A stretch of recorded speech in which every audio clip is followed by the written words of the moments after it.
मित्रांनो नमस्कार।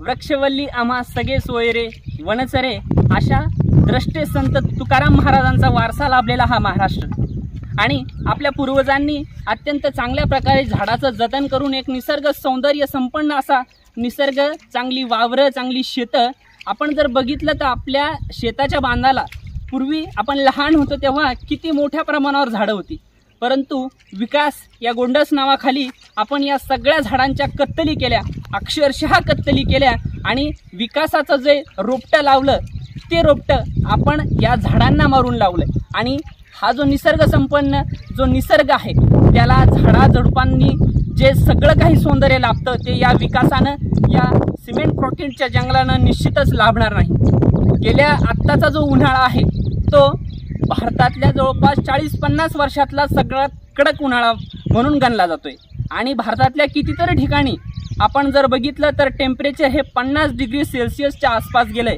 नागपूरला तर 50च्या वर पारा चढलेला आपण वर्तमानपत्रातनं वाचला। परंतु हे सगळं झालं कशामुळं?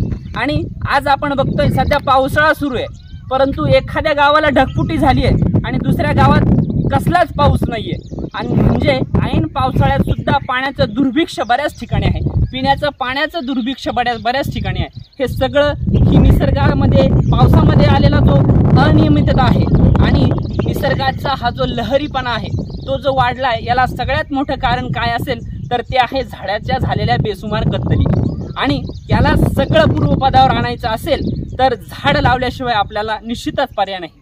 त्यामुळे होईल त्या ठिकाणी, जमेल त्या ठिकाणी सध्या पावसाळ्याचे दिवस सुरू आहेत, वृक्षारोपण करावं, जास्तीत जास्त झाडं आपण लावावेत, सीड बॉल असतील त्याचं डोंगराच्या ठिकाणी आपण रोपण करावं आणि आपल्या हातात या सगळ्या गोष्टी सध्या तरी आहेत। नाही तर गेल्या ज्या आता सध्या ज्या गोष्टी होतात त्या अजून इतक्या भयावह नाही किंवा याची दहाकता आपल्याला अजून फारशी समजत नाही, परंतु अजून 50 वर्षांनी जेव्हा आपलीच लेकरं ऑक्सिजनचा सिलेंडर घेऊन शाळेत जातील तेव्हा आपल्याला याची दहाकता खऱ्या अर्थाने कळेल। त्यामुळे होईल त्या ठिकाणी असं निश्चित प्रत्येक ठिकाणी असं म्हटलं जातं आहे आजकाल की माणूस निसर्गाच्या जेवढा दूर जातोय, माणूस निसर्गापासून जेवढा दूर जातोय तो तेवढा मरणाच्या जवळ जातोय आणि ही परिस्थिती सत्य आहे। निसर्ग इतका आपल्याला भरभरून दान देत असतो, निसर्ग जे काही सगळं देतो ते आपण कुठल्याच प्रयोगशाळेत निर्माण करू शकत नाही। त्यामुळे आपण जास्तीत जास्त संख्येनं, मोठ्या संख्येनं अशा अभियानात सहभागी व्हावं आणि जास्तीत जास्त झाडांची लागवड कशा प्रकारे आपल्याला करण्यात येईल त्याकडे लक्ष द्यावं। गावातले हेवे दावे, राजकारण या सगळ्या गोष्टी आपण बाजूला ठेवून अशा कितीतरी ठिकाणं आहेत की जिथं आपण झाडांचं रोपण करावं, स्वतःपासून सुरुवात करावी, स्वतःच्या शेतापासून सुरुवात करावी।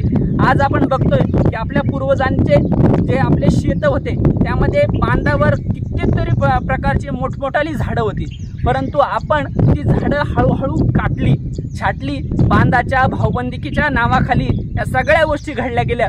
परंतु आज प्रकर्षानं पुन्हा आपल्याला झाडांचं जास्तीत जास्त रोपण करण्याची गरज आहे आणि ती काळाची गरज आपण सगळ्यांनी ओळखली पाहिजे। असं म्हणतात की जल है तो कल है, परंतु जल येण्यासाठी जर तुम्ही आज वृक्ष लावले तर उद्या जल पण राहणार आहे आणि तुमचा कल पण राहणार आहे। नमस्कार।